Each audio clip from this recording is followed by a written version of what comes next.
Saya mengundang saudara-saudara sekalian untuk turut bersama saya masuk dalam perjalanan keseharian untuk pembentukan kerohanian kita, di mana kita akan praktek solitude, silence, stillness, and scripture reading. Dan satu hari per minggu kita dedicate untuk bersama Tuhan. Dengan itu kita membangun ritme hidup yang baru. Shalom semua teman-teman Bible Study, apa kabar? Saya percaya semuanya sudah siap khusus untuk mendengar, dan mungkin bahan yang dibagikan ini sangat berbobot sehingga butuh konsentrasi, dan saya berdoa Anda di ruangan yang tepat dengan Alkitab, dengan catatan, bolpen, semuanya ada tintanya, dan ditemani teman yang tepat. Jangan sambil memberi makan anak, tentu akan mengganggu beberapa menit bersama saya untuk belajar apa artinya hidup berkomunitas di tengah penderitaan. Oke? So, Ibu Ratna terima kasih sudah hadir, dan juga teman-teman kami dari Sorong, Ibu Triani, dan teman-teman lain juga dari Banyuwangi, Ibu Jane Carol, dan juga teman kami dari Jayapura, Joan Carol Tangku, dan Carup Anik dari Switzerland, Maria Sunardi, Ibu Irintan. Saya bersyukur bahwa kita semua memiliki hati yang memang menyadari betapa kita perlu diarahkan, directed oleh firman Tuhan, dan bagaimana setelah diarahkan bisa mengaplikasikannya menjadi kehidupan baru. Nah, untuk itu kita mau berdoa supaya setiap firman yang dibagikan, yang langsung keluar dari Alkitab, yang Tuhan bacakan ke saya, yang telah bekerja di dalam hidup saya, dari iman ke iman, dari glory ke glory, bisa bekerja juga di dalam kehidupan Anda, dalam situasi apapun. Firman Allah tidak pernah gagal, dan rancangan Tuhan bagi kita selalu baik. Oke, Pak Ludi Mantodang, Pak Martin, Pak Gandhi Palar, thank you so much untuk bergabung hari ini. Mari kita satu dalam doa, dan kita memulai pelajaran yang akan membuat kita semakin berjaga-jaga dan betul-betul pay attention to God. Oke, mari kita berdoa. Bapa kami yang terkasih, Bapa kami yang setia, sungguh Kau Bapa yang sempurna atas semua roh manusia di seantero planet bumi ini. Kami bersyukur melalui Yesus kami mengenal Engkau dan dikenal Engkau dan diadopsi menjadi anak-Mu sendiri.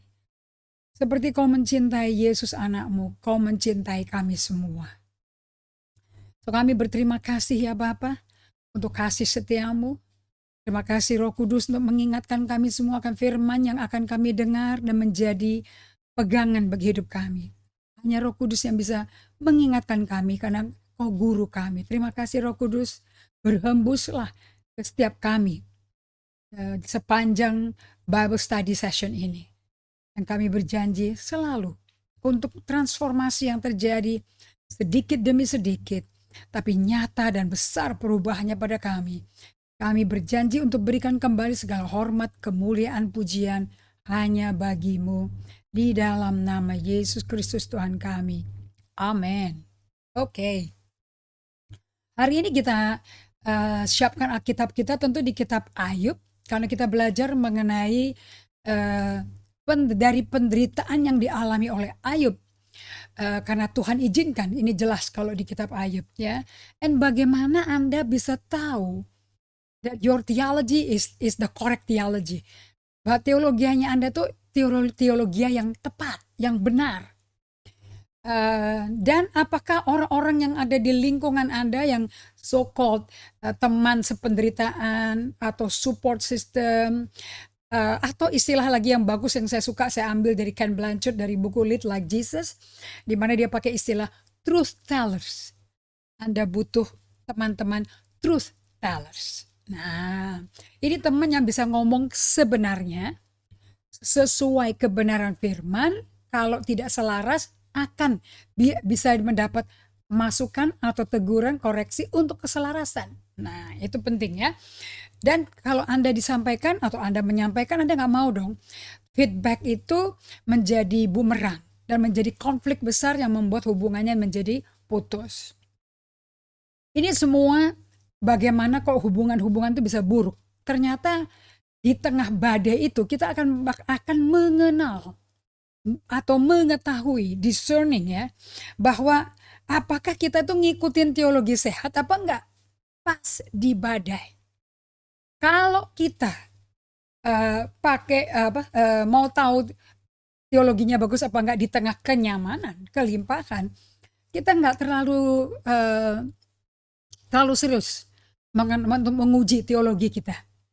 You know, life has test and trial. Dalam kehidupan kita ini penuh dengan ujian dan cobaan.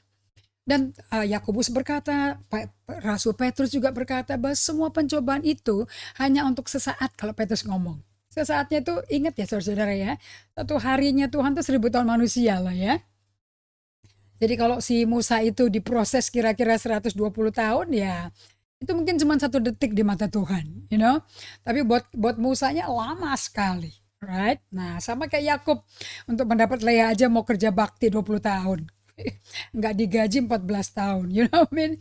So, tapi karena dia jatuh cinta katanya nggak kerasa segitu, kayaknya cuma berapa hari katanya.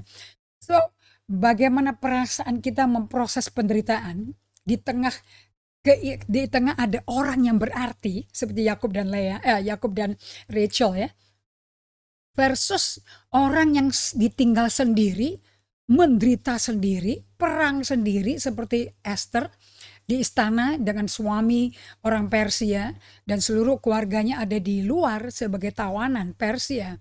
Dan dia sendirian harus menghadapi keputusan menghadapi suaminya sebagai raja, topinya bukan sebagai suami, untuk menyampaikan pesan tentang rencana tangan kanannya dia si Haman yang mau memusnahkan genocide bangsa Israel di Persia. Dia maju sendiri, tapi dia tidak sendirian karena Allah Tritunggal beserta Esther, karena hubungan intimnya, hubungan spesial. Jadi selama Esther satu-satunya umat Allah, anak perjanjian Allah yang ada di istana mewah di Persia, itu waktu itu dia pakai untuk membangun, berkenalan lebih dalam dari glory ke glory dengan Tuhannya orang Israel, karena dia tahu itu Tuhan yang benar. Dari mana saya tahu?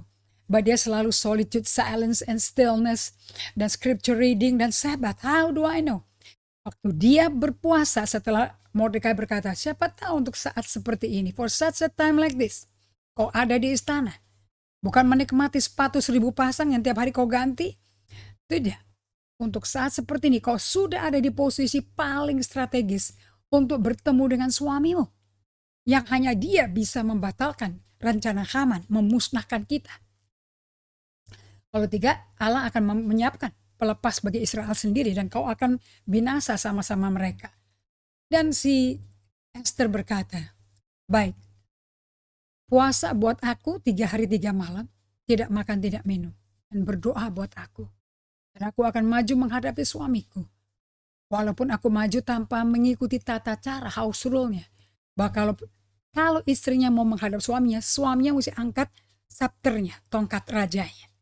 Kalau tidak diangkat menghadap langsung, bisa dibunuh langsung di tempat. Nah, di sini dia ambil resiko di mana imannya pada Tuhan jauh lebih kuat daripada emosi yang ketakutan. Jadi otot emosinya udah kuat dia. Dari mana saya tahu bahwa dia kehidupan sehari-harinya melakukan solitude, silence, and stillness? Sebab semua dayang-dayang dia orang Persia turut berpuasa 3 hari 3 malam, tidak makan tidak minum, dan berdoa kepada Allahnya Esther. Di sini saya baru tahu dia influencer luar biasa si Esther itu.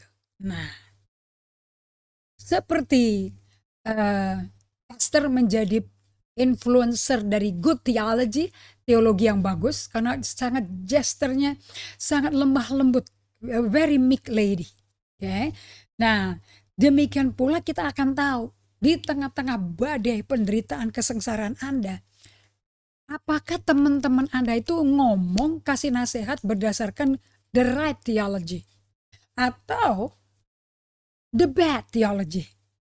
Taunya di mana? Kita akan tahu. So, hari ini sebagai lanjutan dari minggu lalu, teologi sehat dapat diketemukan di tengah badai.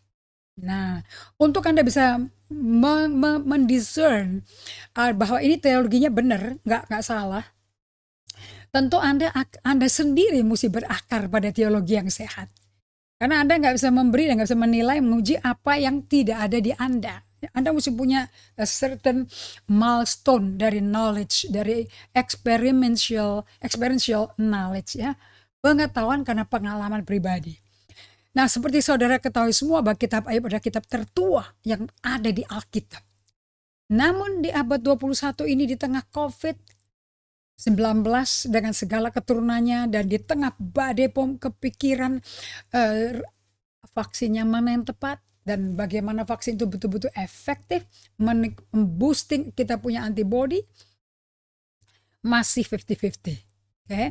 So semuanya ini kita di tengah-tengah yang sehat juga di tengah badai ketidakpastian, yang sakit di tengah badai penderitaan dan kesengsaraan, yang sehat tapi kekurangan tapi tidak bisa kerja karena ditutup kantornya, karena ada yang terpapar. So semuanya berjaga-jaga.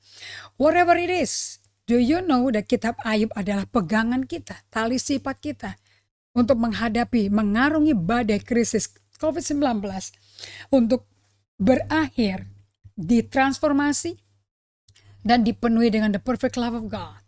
Okay? So apakah Anda bisa seperti Ayub di Ayub 42 akhirnya? Nah itu sangat penting. Karakter Allah ada di Ayub, mujizat Allah terjadi di Ayub, restorasi kekayaan harta benda untuk kelangsungan hidup dipelihara Tuhan. Nah, mari kita lihat diskusi yang diberikan oleh teman-teman Ayub kepada Ayub. Nah di Ayub 4 ayat 7-11 kita dengerin bahwa teologinya teman-temannya ini menggambarkan karakter Allah tuh karakter yang buruk loh. Sudah Ayubnya sekarat, kondisi kesehatannya dan perih dan kesakitan. Maksudnya Anda pernah bisulan nggak?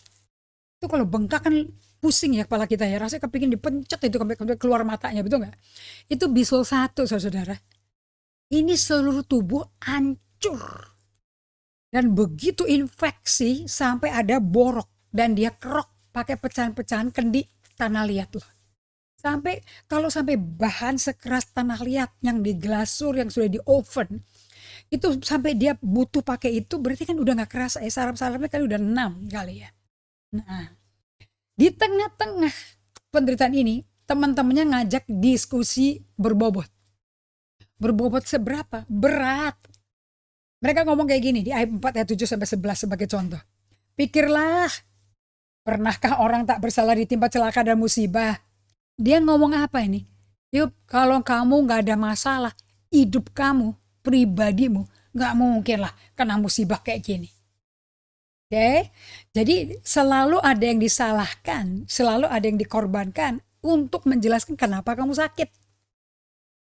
Dan aku tahu kok dari pengamatan bahwa orang yang membajak ladang kejahatan dan menabur benih bencana bagi biji tanaman akan menuai celaka dan kesusahan.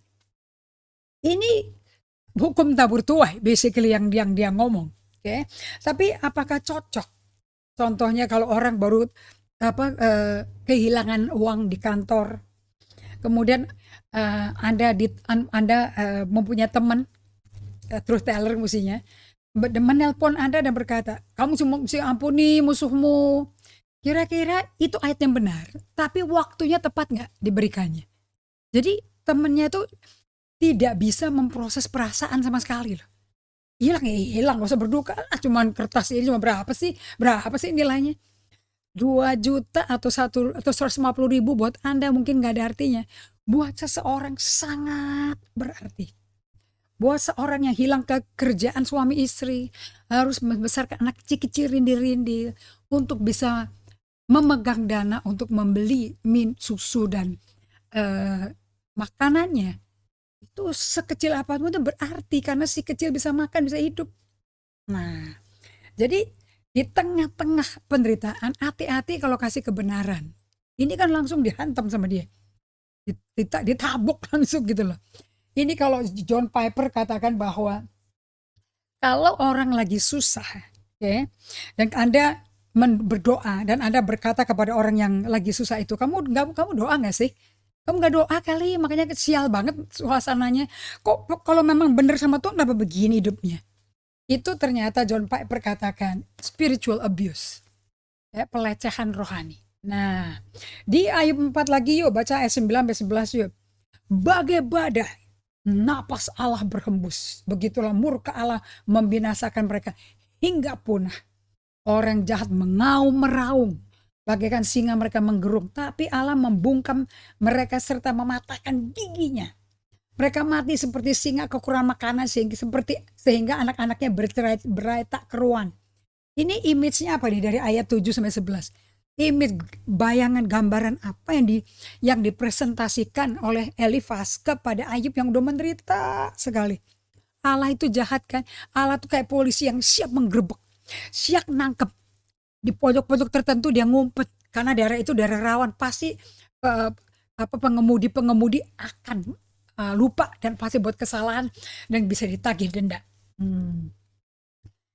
Di teman-teman Ayub tuh gambarin Allah itu kayak polisi gitu loh, yang ngumpet-ngumpet gitu loh, siap siaga untuk nangkap dan mergokin mereka dan bayar denda.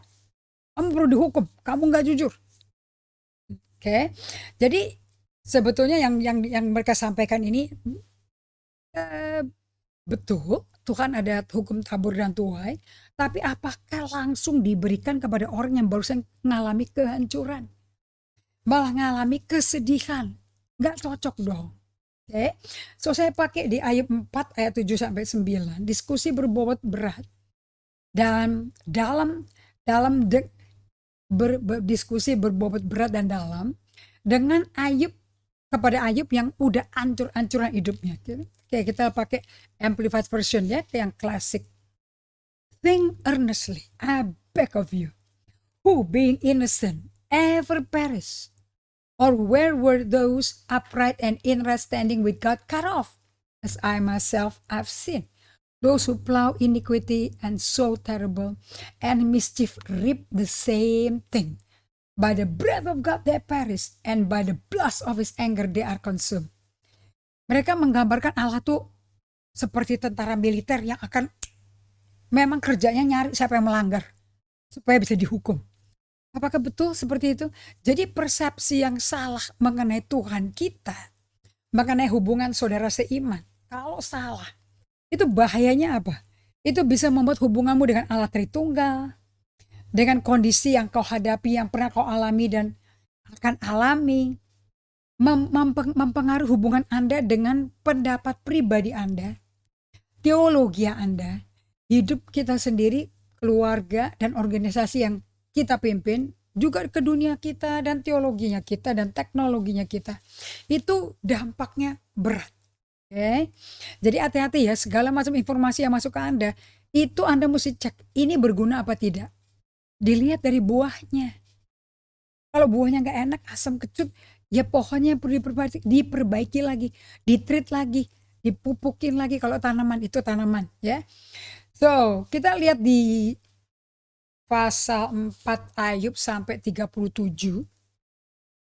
Yang terakhir itu 4 pasal itu dengan Elihu. Okay.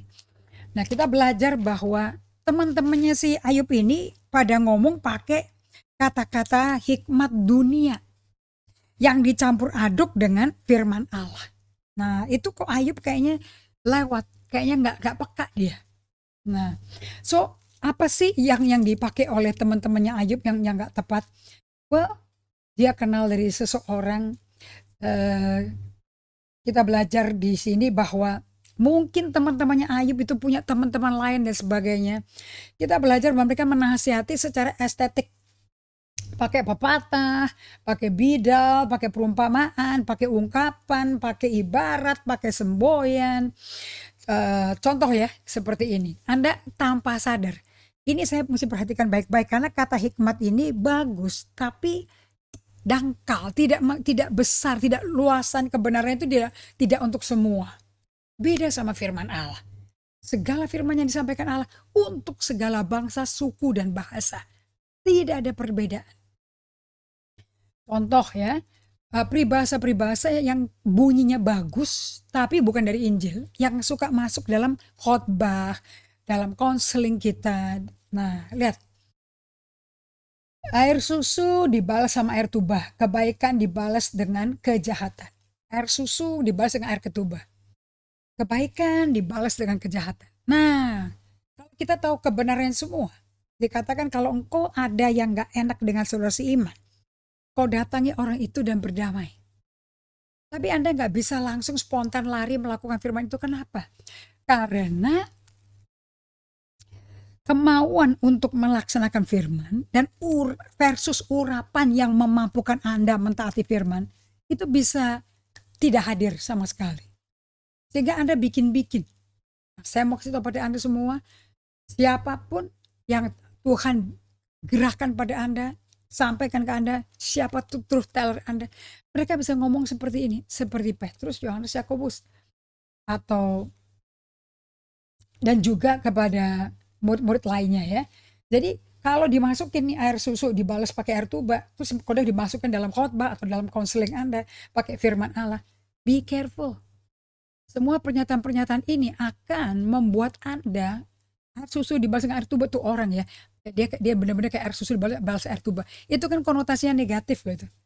Kebaikan dibalas dengan kejahatan loh. Nah, kalau sampai kita ikut firman Tuhan, kalau sampai ada kita disakiti, disalah mengertikan, kita malah memilih apa? Proses emosi dulu. Bawa ke Allah Bapa perasaan itu. Sampai bersih dan diisi dengan hadirat Tuhan. Baru ketemu dengan situasi yang Anda buruk pengalaman.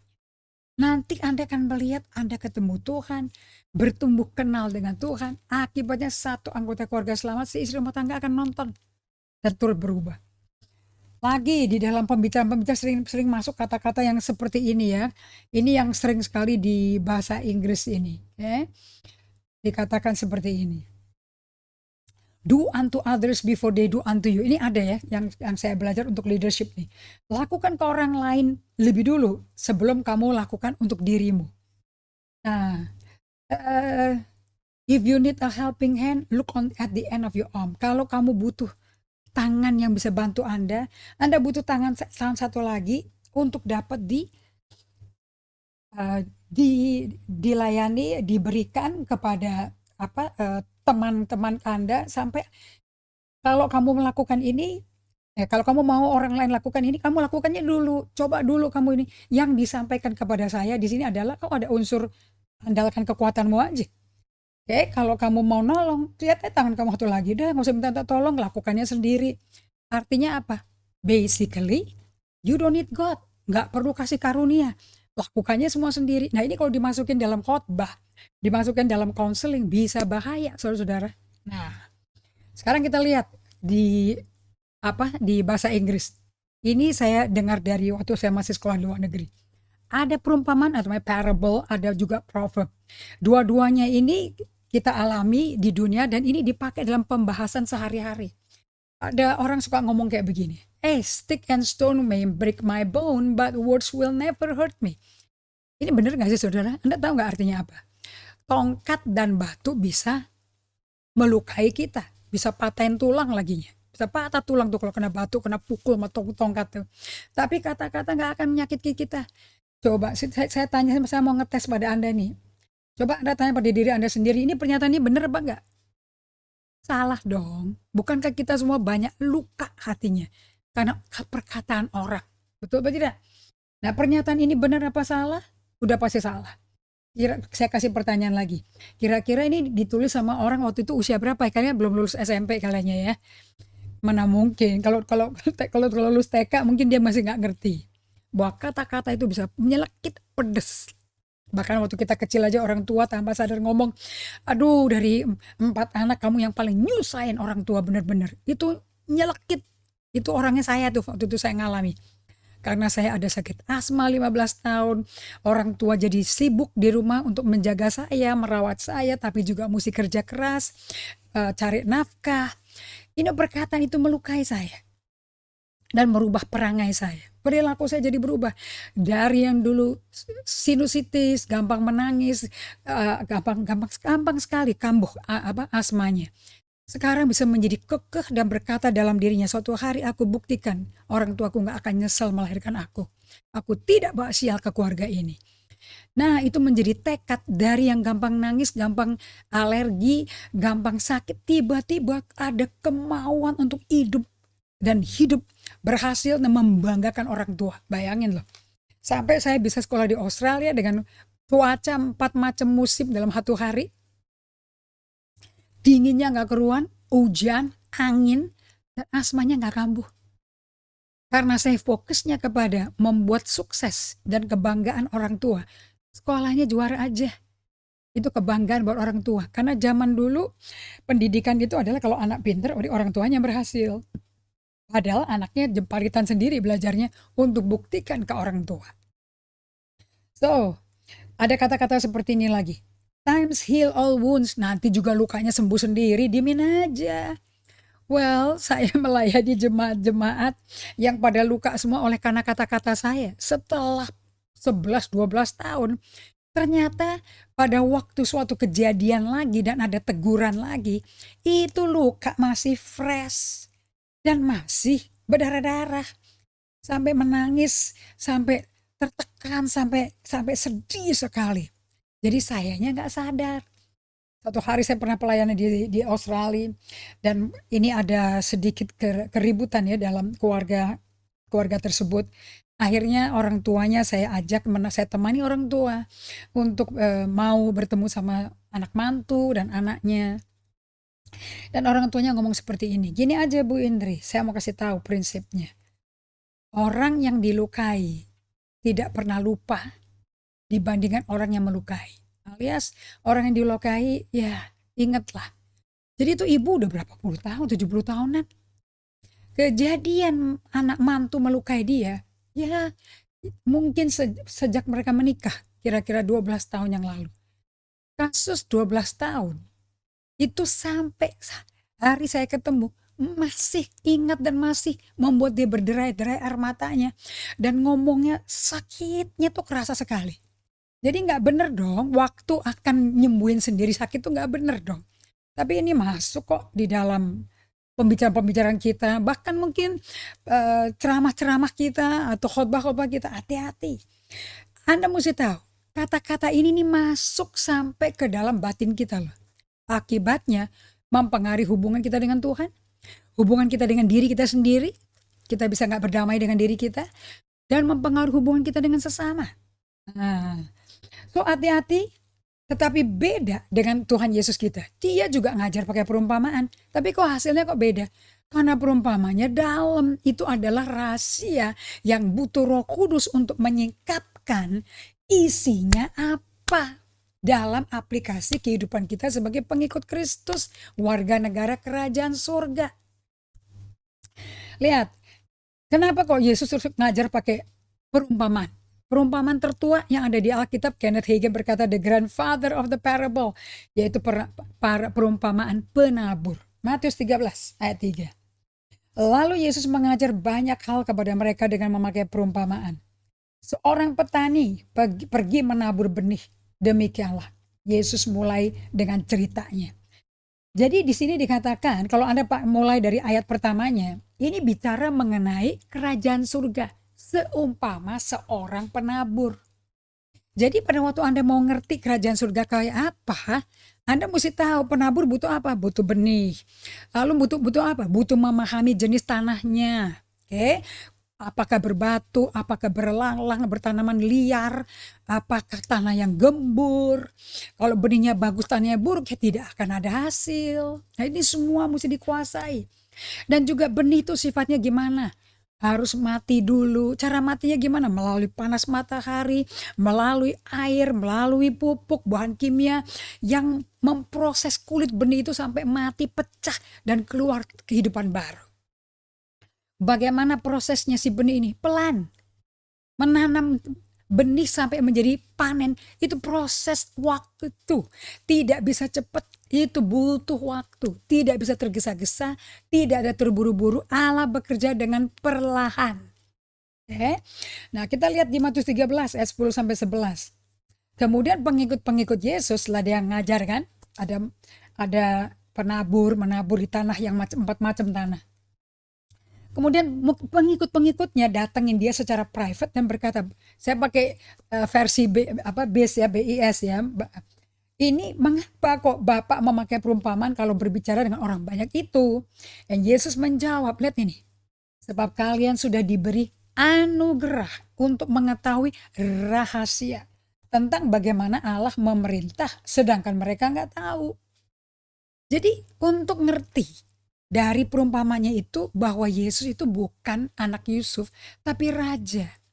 Makanya dia bisa ngomong tentang pemerintahan kerajaan surga. Dan bagaimana memerintahnya. Itu sama dengan seorang penabur benih. Benihnya unggul, kalau tanahnya buruk nggak ada panen. So perkataannya daripada si raja adalah itu benih. Nah ini dampaknya ke dalam kehidupan kita. Bagaimana nanti hubungan kita dengan Yesus, hubungan kita dengan sesama, hubungan kita dengan pribadi kita sendiri. Perumpamaan ini akurat.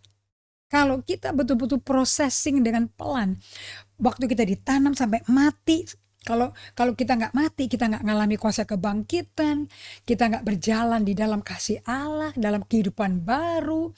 Kalau kita nggak ngerti ini perumpamaan, kita nggak ngerti bagaimana hidup bersama Yesus. Nah, sekarang saya mau tunjukin kepada kalian semua bahwa teman-temannya si Ayub ini memakai frase-frase yang Anda perlu pelajari teliti. Karena frase-frase ini kelihatannya bagus tetapi bahaya. Karena dangkal, karena tidak luas dalam memberikan pengertian bagi kita dan bahkan bisa salah pengertian. Karena separuh pengetahuan itu bisa membuat kita gagal, membuat kita fatal. Separuh pengetahuan bukan pengetahuan, saudara-saudara. Apakah Anda pernah dikirim, coba saya tanya ya, spiritual WhatsApp? Kayaknya hikmat, kayaknya bijaksana, kata-kata bagus, tapi terbatas dan dangkal. Dan ini yang kirim saudara seiman laginya. Nah, hari ini dari buku Ayub Anda akan belajar loh, bahwa tidak semua yang ditulis di dalam Alkitab, di dalam terutama kitab Ayub, maupun Mazmur, tidak semuanya itu dapat Anda pakai sebagai basis kebenaran firman Tuhan. Anda mesti bisa discerning. Ini Tuhan yang ngomong apa orang yang ngomong. Nah itu Anda mesti tahu. Makanya Anda gak bisa baca Alkitab tergesa-gesa, cepet-cepet itu gak ngerti. Karena buku Ayub ini Anda mesti bisa mengerti perasaan orang yang ngomong tuh saat itu kayak apa. Dan sedang menghadapi apa. Nah buku Ayub membuka mata hati kita atas perumpamaan yang kata-kata bijak apa yang telah membentuk teologinya Ayub. Maupun teologinya kita yang baca. Maupun teologinya si ketiga temannya Ayub. Jadi di tengah badai itu Anda bisa dengar teman-teman yang datang, orang-orang yang innocent ya, dan tulus mau membantu. Wah temannya kan tulus banget, seminggu pertama nggak ngomong apa-apa turut menderita. Nah loh, tetapi pada waktu Ayub berontak nggak tahan di Ayub 3 udah beda total. Ayub teriak, dia nyesel kelahiran dia. Elifaz jawab. Jawabannya dia, boom, Ayub 4 tadi tuh loh yang saya mulai itu. Dia bilang ini semua, ya kamu melakukan salah sih, makanya Allah hajar kamu. Itu kayak Allah tuh digambar kayak polisi kan, tadi saya udah bilang ya. Nah ini semua ini apa sih basisnya teologinya si teman-temannya ini? Nah karena kalau Anda terima begitu aja mentah-mentah apa kata temannya si Ayub itu, karena ada benernya, ada kata-kata bener, ada kata majority ngawur. Itu kalau diterima bener-bener akibatnya dampak di hubungan perspektif kita mengenai Allah. Itu kan nanti nyambungnya ke hubungan kita ke Allah. Dan dengan diri kita dan dengan sesama. Rusak gara-gara salah teologi. Nah kita lihat ya. Sebelum kita lihat kesalahan-kesalahan yang mereka bikin ya seperti Ayub 4 tadi. Kita lihat dulu yuk. Apakah mereka semua salah ngomongnya ketiga teman itu atau ada bagusnya juga. Nah ada bagusnya. Lihat ya Ayub 5. Kita akan melihat perbuatan-perbuatan dan perkataan-perkataan ketiga teman Ayub yang patut dipuji. Yang pertama ini di Ayub 2, saya salut. Saya aja mesti belajar dari mereka. Waktu Ayub susah, namanya sahabat ya, denger, dateng loh. Nah itu kita baru sahabat tuh. Didatengin, jangan didiemin, jangan cuman WA message, jangan cuman chatting, orang-orang kesakitan suruh chatting. ya, tapi dikunjungi dan lihat penderitaan, bahkan izinkan penderitaannya Ayub masuk ke mereka sampai mereka rasa kesakitan, kedukaan, alias mereka turut merasakan dan mengekspresikan bahwa mereka tahu penderitaannya Ayub itu kayak apa. Terus mereka diam 7 hari 7 malam. Anda bisa tahan 7 menit kalau lihat orang yang aduh mengerikan sekali kondisinya. Anda bisa tahan 7 jam nggak ngomong apa-apa. Ini 7 hari 7 malam diam loh. Yang ini saya salut. Yang ini, teori ini saya belajar dari sekolah counseling. Bagaimana counselor, psikolog, psikiater tuh kalau melayani seseorang yang sedang depresi berat atau apapun, mereka cuma kasih pertanyaan, sesudah itu nunggu aja dan nggak ngomong apa-apa sampai dapat jawaban. Dan tidak boleh dibantu jawabannya, karena jawabannya ada di pasien itu sendiri. Nah, itu bisa bisa perjanjian sama psikiater, psikolog dan bayar, profesional bayar dan tidak ngomong apa-apa loh. Dan si konselornya juga nggak ngomong apa-apa. Persis kayak temannya Ayub. Salut saya. Oke, ini kan yang waktu itu minggu lalu saya sudah sampaikan, ini partner in suffering and pain in silence. Ya, kita mesti keluarkan ini, berita ini, kebagusan mereka ini mesti disebut. Kenapa? Roma 13 ayat 7 pegang ya saudara-saudara, di tengah badai Anda mesti pegang ini baik-baik supaya orang gak tersinggung.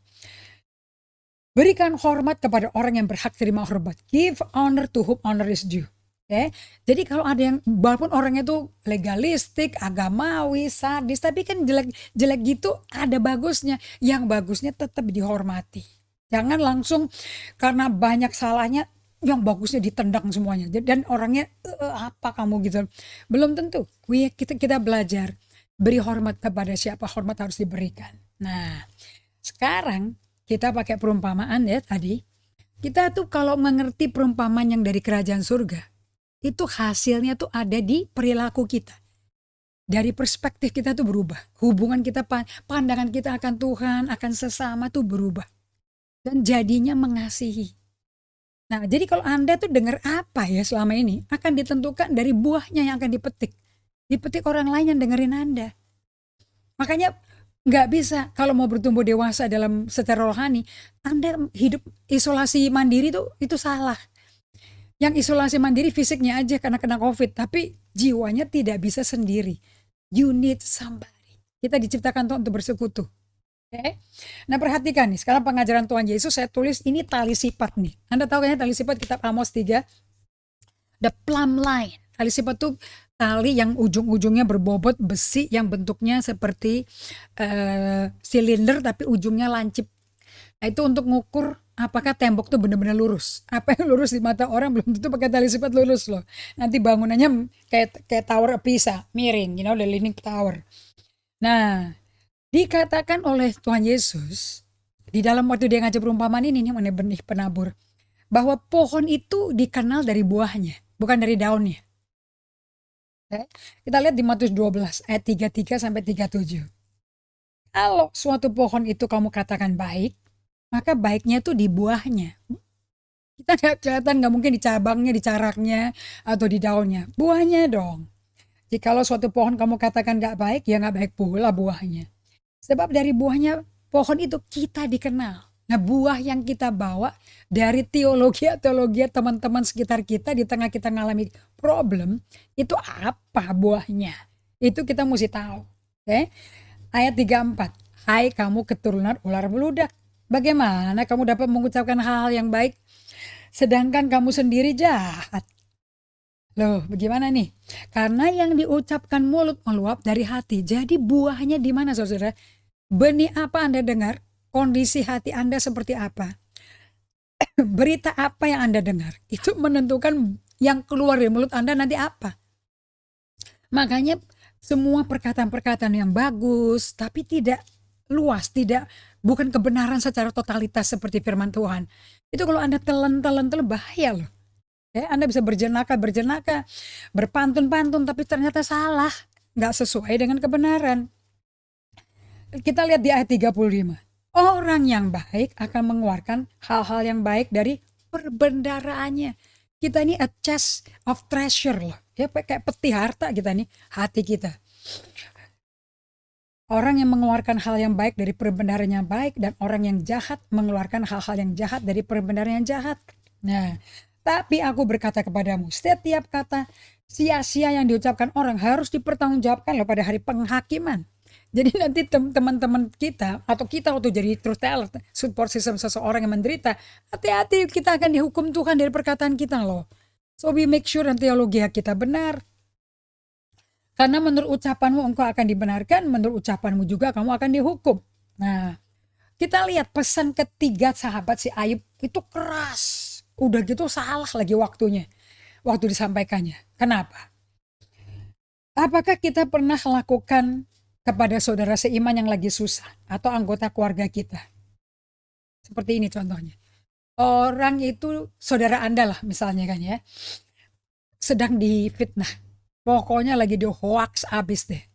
Udah gitu Anda share, aduh, aku difitnah orang masukin ke sosmed lagi, aduh. Terus Anda tahu Alkitab kan ya? Ampuni musuhmu, tahu dong. Kalau saudaramu itu salah 7 kali dan minta ampun 7 kali, kamu ngampuni berapa kali? 7 kali atau Tuhan Yesus bilang berapa? 70 kali 7 kali. Alias tidak bisa berdendam tapi berdamai. Tapi di tengah-tengah orang lagi sakit, lagi keiris, lagi hancur, dikasih ayat itu tepat nggak saudara? Benar tapi salah waktu. Nah, ini Anda mesti belajar bagaimana, kapan pakai kata-kata yang tepat, di waktu yang tepat, dengan cara yang tepat. Nah, kita lihat bahwa 30 pasal ke depan dari kitab Ayub itu isinya ternyata siklus saut menyaut, teguran, koreksi, yang baik maupun yang salah dari ketiga teman Ayub kepada Ayub, dan Ayub balas sekalian ke mereka gitu loh. Contoh Ayub 5 ayat 2.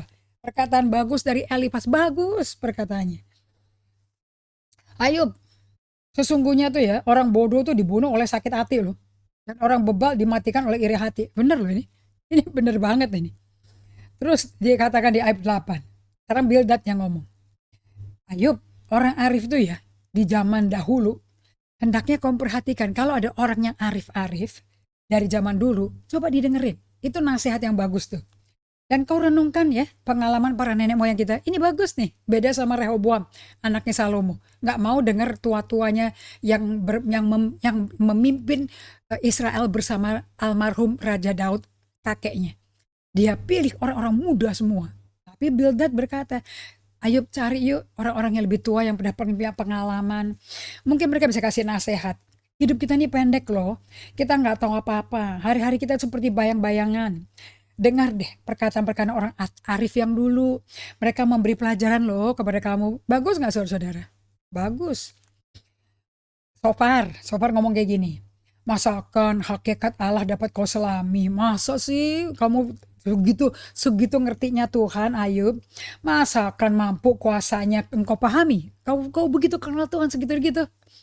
Kuasanya lebih tinggi Ayub daripada angkasa. Tak dapat engkau menjangkau dan meraihnya. Kuasanya lebih dalam dari dunia orang mati. Tak dapat kau mengerti sama sekali. Di bahasa Inggris saya quote dari NIV ya. Job, can you fathom the mysteries of God? Wow, ini bagus sekali. Can you probe the limits of the Almighty? Lihat ya bagaimana ketiga teman Ayub ini salah aplikasi dari kata-kata bijak dan firman Allah. Kata-katanya bijak, kata-katanya firman Allah, salah pakai. Dari ketiga teman Ayub kita belajar, saya baru belajar, even dari John Piper, saya ada blognya, dia berkata gini, orang lagi susah, terus kamu berkata, lu ini gak ada iman bro, mana imanmu? Iman tuh timbul dari pendengaran, lu baca Alkitab gak? Ini terjadi semua gara-gara lu gak baca Alkitab sih, kamu gak doa sih. Do you know that's a wrong way? Itu adalah penasehatan yang salah di waktu yang salah.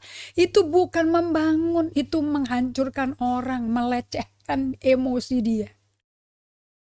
Dari pasal 4 sampai pasal 37 Anda belajar ya. Dari ketiga temannya Ayub ini, mereka punya teologi tepat tapi salah waktu penyampaiannya. Okay. 2, teologinya benar tapi disampaikan dengan roh yang buruk. Rohnya gak beres. 3, teologinya benar tapi diaplikasikan dengan salah dan cara penyampaiannya pun kasar dan menghakimi. Salah. Itu Matius 7 ayat 1 dan 2, jangan menghakimi. Justru mesti empati bukan menghakimi. Nah, contoh nyata ya, kapan? Nah, sekarang saya mau tanya pada Anda juga lakukan seperti itu nggak? Saya nomor satu angkat tangan, yes, I did. Melalui buku Ayub yang saya sudah bagikan berseri ini, saya bercermin. Did I do that? Did I do that? Jadi saya izinkan merefleksi diri dengan Tuhan bicara ke saya melalui dialog siklus yang keliling muter-muter dan saling menghakimi, saling mengkoreksi antara tiga teman Ayub ke Ayub. Dan saya bercermin di situ. Did I do that tuh? Kepada sesama saudara seiman, kepada dombanya Tuhan. Contoh ya, Anda melakukan ini apa enggak? Bagaimana sih reaksi Anda waktu mengunjungi jemaat yang sedang kedukaan, ada kematian, di mana anggota keluarganya mungkin meninggal karena COVID. Mungkin ada komorbid, COVID-nya sudah negatif tetapi organ tubuhnya kena infeksi semua yang tidak bisa disembuhkan secara tuntas. Pernah nggak Anda di tengah-tengah orang lagi stres, nggak siap kehilangan, nggak siap berpisah, terus Anda berkata, kuat ya, kamu jangan sampai hilang iman pada Tuhan loh, harus kuat, oke? Ayo, kamu orang percaya. Anda tahu nggak? Itu tujuan, itu akibatnya apa itu? Bahwa di dalam Tuhan, perasaan kita nggak penting. Perasaan kehilangan, kedukaan, nggak penting. Yang penting hidup dalam iman. Kamu lebih dari pemenang. Tidak ada yang bisa mengalahkan apapun. Karena Allah besertamu. Kamu kuat. Hadapi masa depanmu. Itu membuat kita mendapat kesan apa? Tidak ada kasih sayang. Tidak ada pengertian. Kita robot, kita baja tuh. Kita tuh barang, bukan pribadi manusia. Seperti Yesus pribadi, Yesus dan Allah Bapa aja bisa kok ngeluarin emosinya.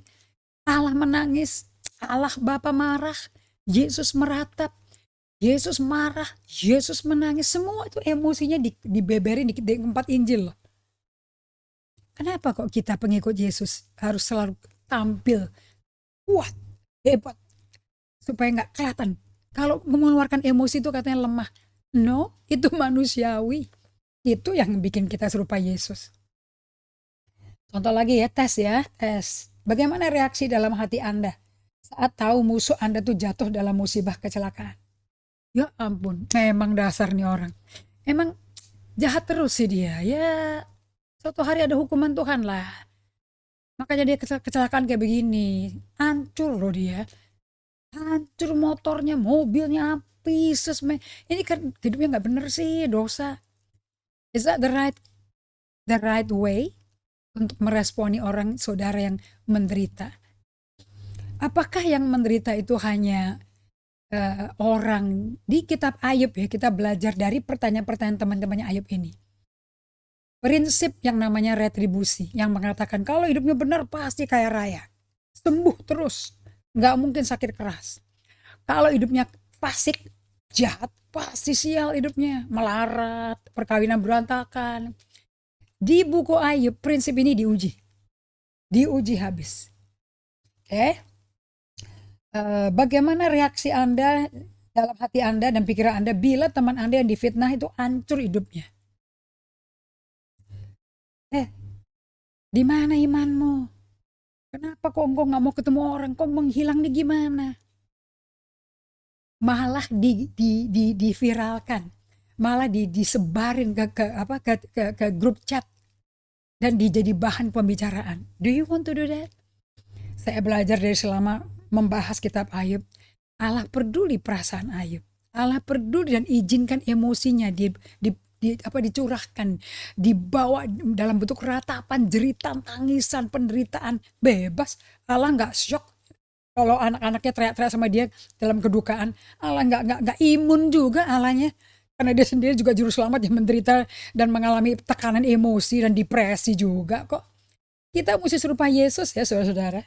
Nah, mari kita pelajari perkataan dari ketiga teman Ayub yang isinya: 1. Salah pemaknaan teologi atau doktrin dari Injil Yesus Kristus atau dari kitab Taurat. Kedua, mereka semua punya salah perspektif tentang perasaan dan hati dan karakter Allah. Gambaran Allah aja salah terjemahan. Itu kan yang bikin Allah di ayat 42, kamu tuh ngomong mengenai aku ngawur tau enggak? Allah langsung direct loh ketiga temannya Ayub loh. Dan Allah berkata, oh sorry ya, doamu saya nggak akan terima.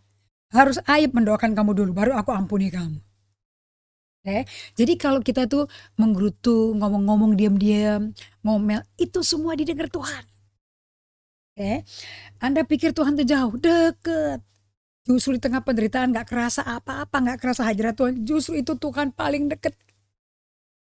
Karena melalui penderitaan kita belajar hidup dengan iman sejati. Apa itu iman sejati? Tetap mengandalkan Tuhan, bergantung pada Tuhan. Walaupun Tuhannya gak kerasa di mana dia dan kita bertanya di mana sih engkau? Tapi kita tetap mengandalkan pegangan pada dia. That's true faith. Kita belajar temennya si Ayub ini. Benar-benar deh. Mereka itu mengoreksi Ayub dari pepatah, perumpamaan, kebudayaan kuno. Mereka nggak pakai kitab Taurat. Mereka nggak melakukan firman Allah. Nah, nomor 4. Anda mesti pelajari dari buku ini, seperti saya sampaikan tadi. Tidak selalu apa yang ada tertulis dalam kitab suci itu berarti Allah merekomendasikan untuk kita tiru. Wow, kalau Anda baca Mazmur, saya kalau doa pakai Mazmur itu seru banget deh. Kalau Anda baca kitab Ayub, Anda dengerin deh perkataannya si ketiga temannya. Bahkan perkataannya Ayub, hampir aja dia tuduh dan bicara yang nggak benar mengenai Allah. Hampir aja tuh di ayat 9 tuh. Dan Allah tuh nggak bingung karena dia pernah jadi manusia dan turut merasakan seperti ini. Cuman perkataan-perkataan ini kalau nggak kita teliti baik-baik, kita masuk ke hati loh. Kalau udah masuk ke hati, efeknya ke perkataan kita, dan dari perkataan kita dihukum Tuhan loh. Apakah itu perkataan baik atau dosa, salah, tidak sesuai kebenaran. Dan nanti kalau didengar bayi-bayi rohani, dipikir itu benar karena yang ngomong kakak rohani. Dan ini akan mendampaki hubungan pandangan mereka mengenai Allah tuh kayak apa. So perhatikan dan teliti nasihat-nasihat dan teologi ketiga teman Ayub maupun dari Ayub sendiri. Tidak semuanya firman Tuhan. Ingat saudara-saudara, catat ya. Ada prinsip retribusi dalam kebudayaan gereja kita. Ini prinsip benar-benar salah dan harus ditolak. Bahwa retribution principle berkata the righteous will prosper and the wicked will suffer. Pokoknya kalau anak Tuhan baik-baik, gak macam-macam orangnya, ramah, terus kaya raya, itu berarti dia benar hidupnya. Gak mungkin ada cacatnya. Really? Kalau orang yang melarat, susah, jempalitan hidupnya itu gara-gara gak beres, gak doa. Terus pakai pengajaran saya, enggak solitude silence, makanya sial hidupnya. That's not true. Saya nggak mau Anda menghakimi orang bagaimana hidupnya. Dan jangan dikuliahin kalau lagi menderita. Jangan dikuliahin. Jangan jadi penasehat tanpa diminta. Coba kita renungkan deh Mazmur 73 nih, ayat 16-17. Saya suka sekali nih Mazmur. Anda mesti baca ya dari ayat 1 sampai bawah. Ini Daud tuh lagi ngungkapin unek-uneknya. Aduh seru banget deh.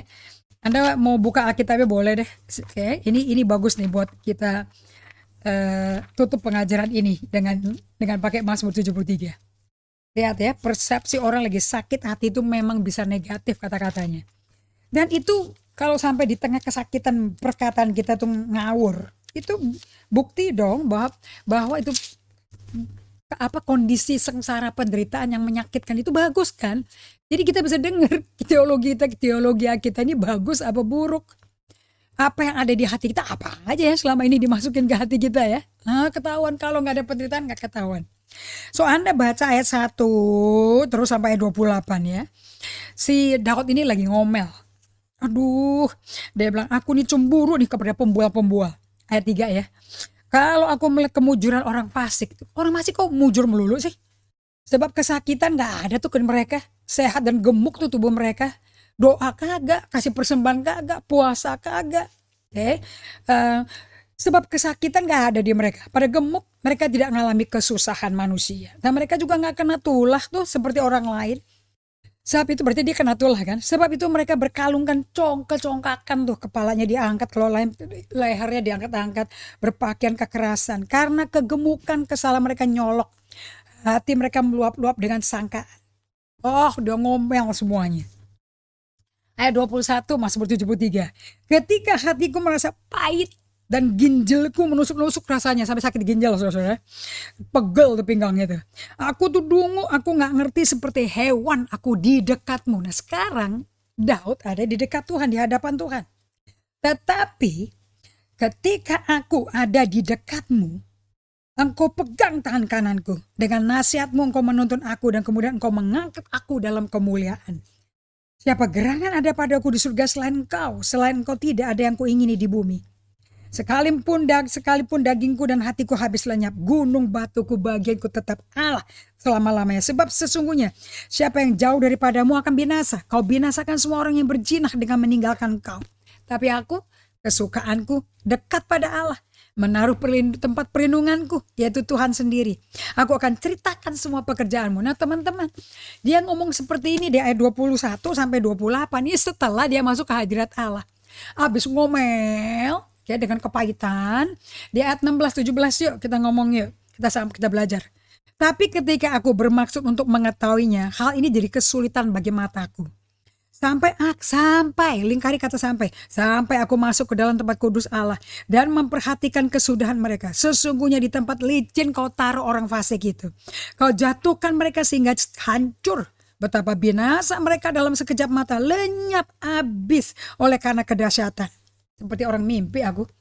Nah, ini Daud dari pahit karena lihat orang fasik dan dia tuh taat, tapi dia kayaknya susah terus hidupnya. Orang fasik kok tambah gemuk-gemuk, tambah makmur, kayak gak ada problem. Nah, sampai dia masuk ke rumah Allah dan ke hadirat Tuhan, baru dia tahu, orang fasik berdirinya tempat licin. Wow, kapan aja bisa hilang. Tapi aku mengandalkan Tuhan. Nah, oke. Jadi penderitaan orang benar bikin dia mendekat Tuhan. Untuk mendapat perspektif yang benar tentang Tuhannya. Kenal Tuhan lebih dalam lagi. Supaya mengerti bagaimana hidup dengan Tuhan itu. Ya, yang satu lagi, Maleakhi 3, 13, 15. Saya suka yang ini. Tuhan tuh berkata ya, ada orang-orang percaya pada ngumpul. Buat apa puasa? Buat apa doa? Ngomongin seperti gitu. Yang gak puasa doa tambah kaya, kita yang setengah mati. Tapi Tuhan berkata, kata-katamu tuh sungguh menghina aku ya. Tapi kamu bertanya, apa yang kami katakan tentang engkau? Kamu berkata percuma aja tuh berbakti pada Allah. Apa gunanya tuh kewajiban kita terhadap Tuhan yang Maha Kuasa atau menunjukkan kepadanya buat kita menyesali kesalahan kita? Kita lihat sendiri ya, orang-orang sombong bahagia, orang jahat tidak hanya bertambah makmur, tapi juga kalau mereka menguji kesabaran Allah dengan berbuat jahat, mereka kok bisa luput ya? Anda mau tahu? Ini orang benar di tengah penderitaan. Komplain ke Tuhan, kok yang nggak kasih korban apa-apa, yang nggak puasa kok kaya raya hidupnya. Kita yang sungguh-sungguh kok empot-empotan, kayaknya nggak bisa foya-foya kayak mereka. Hidup kita bukan untuk dibandingkan sama orang duniawi. Hidup kita untuk dibandingkan tambah selaras dengan Tuhan. Kalau Anda berkata dengan prinsip retribusi, kalau hidupmu kaya raya, lu baik-baik, dukung gerejamu, pasti kamu hidupnya benar. Kalau hidupmu susah, berantakan, pasti gak benar hidupmu. Salah dan tolak ini prinsip. Anda mau tahu, sebagai penutup ya, saya mau kasih tahu. Yesus itu salah apa? Berdosa tidak. Tidak ada cacat, tidak ada noda. Tapi dia orang, Yesaya 53 katakan, yang biasa dengan kesengsaraan. Ini dia hidup penuh kesengsaraan. Dia salah apa? Jadi dengan hukum retribusi prinsipal ini, salah dong. Yesus yang gak salah apa-apa, gak ada dosa yang bisa menderita kok. Kenapa kalau Anda menderita, Anda hakimi, ini pasti ada dosa nih, kurang doa nih, kurang baca Alkitab. Hati-hati, Anda yang berdosa malahan. Anda melakukan spiritual abuse. Bukan Anda gak membangun, gak menguatkan, gak menasihatkan. Atau dengan membangun dengan cara diam, jangan ngomong, turut merasakan penderitaan, berempati. Oke. So inti dari kitab Ayub yang kita pelajari di sini adalah seluruh kitab Ayub, prinsip yang dipakai teman-temannya adalah hukum retribusi. Ini sistem agamawi klasik yang sangat merusak dan menyakiti hati orang. Perspektif anak Tuhan dengan akar prinsip retribusi ini yang ada di pikiran dan di hati mereka. Kalau kamu makmur hidupnya, pasti Anda hidup sesuai firman.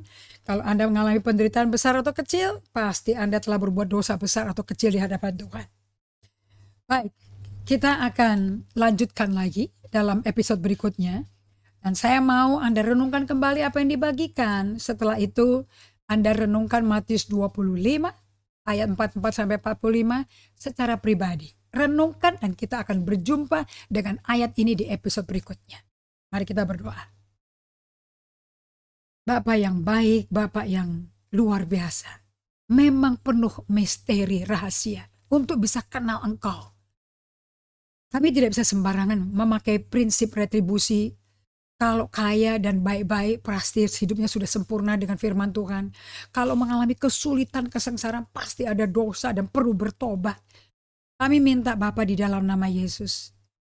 Buat kami tidak picik Tuhan dan tidak dangkal pengenalan akan Engkau. Penderitaan yang kami lalui selama pandemi COVID ini benar-benar membawa kami untuk mengalami kerendahan hati berjalan dengan Engkau dan diisi dengan hadirat-Mu untuk mengenal Engkau dari glory ke glory sehingga kami bisa tahu hati dan pikiran-Mu. Sama sekali Kau tidak membeda-bedakan orang, kaya maupun miskin, benar atau fasik. Kau tahu penderitaan itu untuk apa, Kau yang tahu. Semua membawa kebaikan bagi kami.